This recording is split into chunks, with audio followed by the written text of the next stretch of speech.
Indicate latch valve close command and propulsion system disable. Tank pressure and temperature steady. 290 psi and 25 C.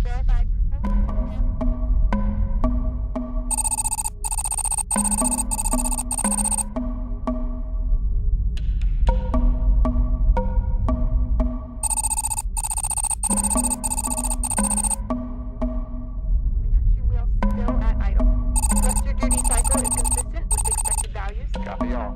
Calculate total burn duration. Estimated burn duration is 17 thruster seconds. Copy. I heard about the potential collision on Thursday evening. I thought, oh, that's odd. But let's not panic just yet. And then we got an update on Friday, and it looks worse. Oh, my heart sank.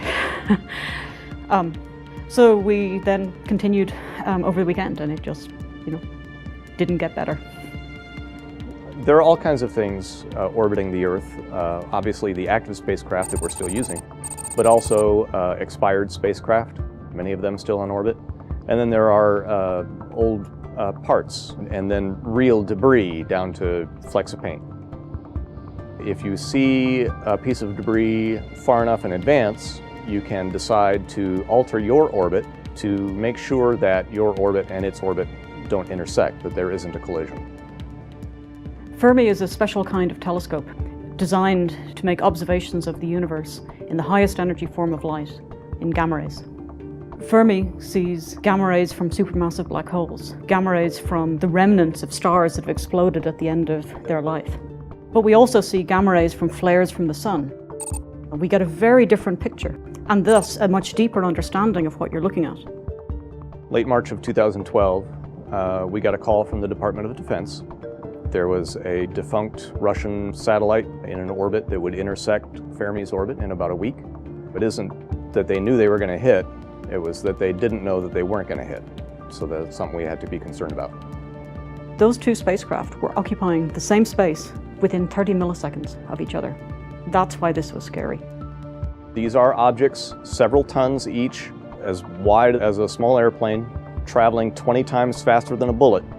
The Fermi mission would be over. The spacecraft almost certainly would not survive that. The basics of the collision avoidance maneuver is we just use our thrusters to alter our orbit a slight amount, just to provide a little bit of separation between ourselves and the other piece of space debris. We hadn't ever used the propulsion system before, and using something for the first time was going to be a major decision. We had to decide, of the two disasters that could happen, a collision with another satellite or a fatal failure with a propulsion system, what decision is most defendable? And we concluded that we really needed to proceed with the burn. Latch valves open, line pressure rising. Normally, the spacecraft is orbiting the Earth, looking at the sky.